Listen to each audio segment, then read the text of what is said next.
it kind of registered what it possibly could have been. And then obviously it was just, it's a nightmare. Emotional moments today as Padres manager Jace Tingler recalls the moments he heard that gunfire during last night's game. Good evening and thanks for joining us tonight. I'm Steve Price. And I'm Kirsten Holmes. The game at Nationals Park came to a stop in the middle of the 6th inning.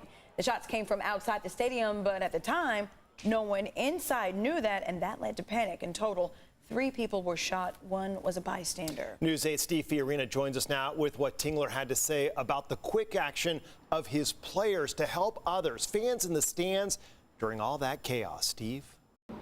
A night at the ballpark is supposed to be a night of escape, fun, not fear. A pop, pop, pop outside National Stadium in the middle of the 6th Saturday night. Fans and players frightened and up and running. Fireworks, gunfire, no one knew. Padres announcers included. No rain is going on there, no lightning, no nothing, but people are running. And it's a real scary situation right now, to be honest, because we're not there, number one, and we're not sure what's going on. Confusion and panic at Washington National Stadium. Many quickly heading for the exits. Please remain calm and remain inside the stadium. A moment of terror for everyone. It's a nightmare. Players hurried into their dugouts and down the tunnel. Some Padres bringing along fans or relatives as well. And they led and welcomed and guided, people in there. And Padres manager Jace Tingler got emotional as he recalled the chaos, his teammates' actions. I couldn't be any more proud to be a Padre, to be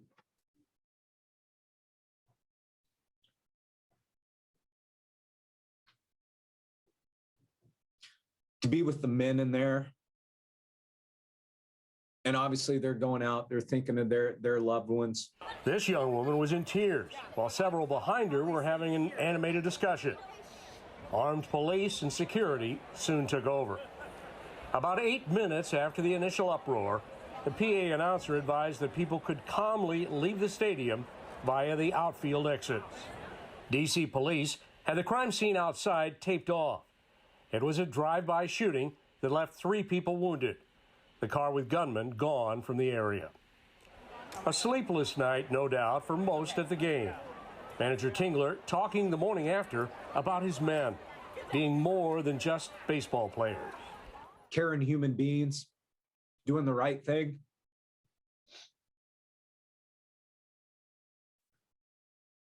Loving husbands and sons and fathers. I'm honored to be a part of it. We're told that those who made an extra effort to help those in the stands, Manny Machado, Fernando Tatis Jr., Will Myers, our hats off to them.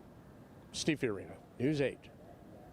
Steve, thank you. Now, as you can imagine, several Padres fans were also at the game. They heard the shots, but they say it was impossible to tell from inside the ballpark exactly where those shots were coming from. And today I spoke to one San Diegan who says what he saw happen after the gunfire made him even prouder to be a Padres fan. Fear and chaos at the Padres game in Washington, D.C. Saturday night. I honestly thought it was like a speaker malfunction, but it was a series of very, very, very loud bangs. San Diegan Joe O'Brien was there. Those bangs, gunshots fired during the 6th inning from somewhere behind his seats on the third base side. One of the guards was on the field because I was sitting pretty close to the field, told everyone to get down. Joe says several people started running for the exits, but he laid down on the concrete under his seat. I then texted my mom and told her that I was okay. I love her too, just in case. At this point, no one knew if the shooters were in the ballpark or outside. He says people all over the stadium were panicking. What's ironic enough is that a lot of the people who were running out on my side were running directly into the incident location. Umpires also started running for cover, and players too. But then Joe, a diehard Padres fan, saw something that made him even prouder of his home team. Fernando Tatis Jr. run out of the dugout and grabbed a bunch of people. He had a lady literally in his arms and, brought them into the dugout.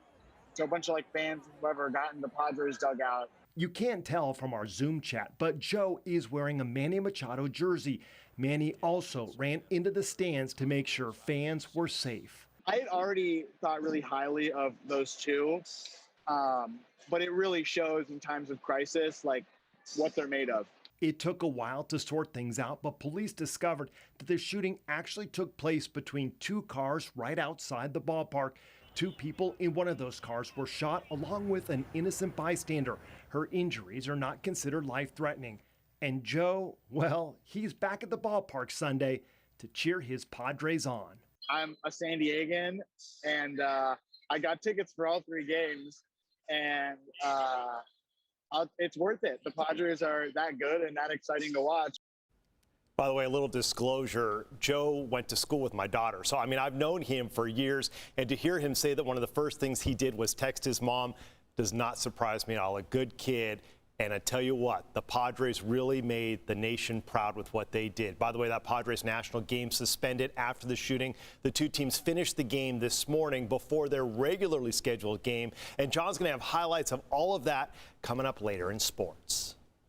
Okay, so tragedy for a Spring Valley family overnight after a grandmother dies in a trailer home fire.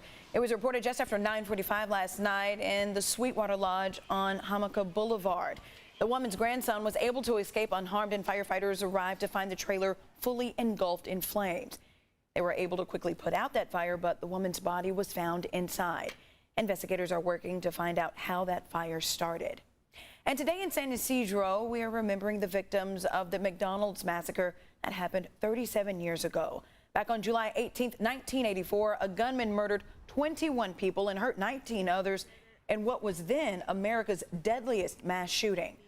The McDonald's was demolished, and San Diego philanthropist Joanne Kroc, the wife of company founder Ray Kroc, donated the property to the community.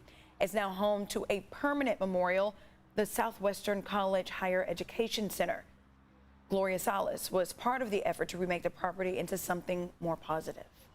We agreed to build a monument in our college, and it's been a real blessing, turning this tragedy into success. Family members of some of the victims attended today's memorial.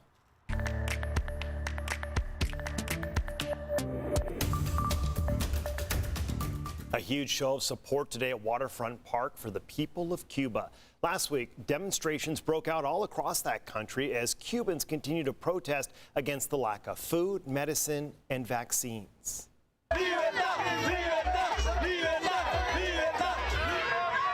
Protesters say Cubans have fought for freedom for more than 60 years and are demanding that the Biden administration take action.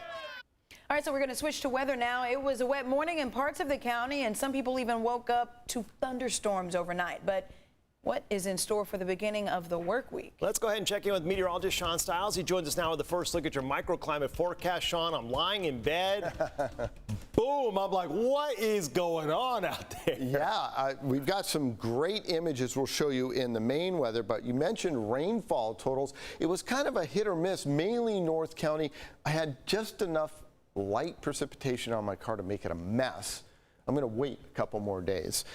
Look at this rainfall total, though, in Oceanside, almost 1/4 inch there, 35 100ths in Valley Center. So really a North County type of thing. Palomar Mountain, 20 100ths, and then, you know, a couple 5 100ths here or there, 6 100ths in Encinitas. So there is more precipitation out there. Those thunderstorms continue to build over the mountain. Lots of monsoonal flow coming into Southern California because of high pressure. Another warm day tomorrow along the coastal strip with humidity is elevated, and we will stay in the upper 70s to low 80s right on into the midweek.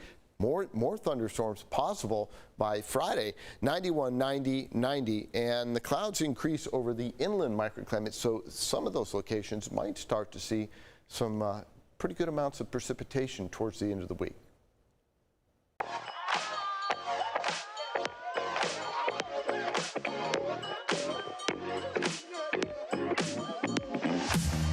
San Diego Pride Week coming to a close, and organizers are finishing up with a family-friendly event. The Pride Family Gathering was designed to make the celebrations available for everyone. There were arts and crafts and games for the little ones, as well as resources for LGBTQ families.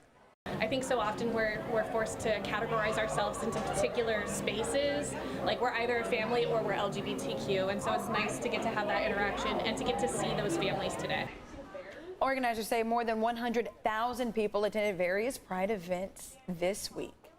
Definitely a muted event, but at least it was something, right? I was watching on Instagram from some of these. They still had a good time on IG. Shout out to Pride. Y'all brought it together this week. I love it.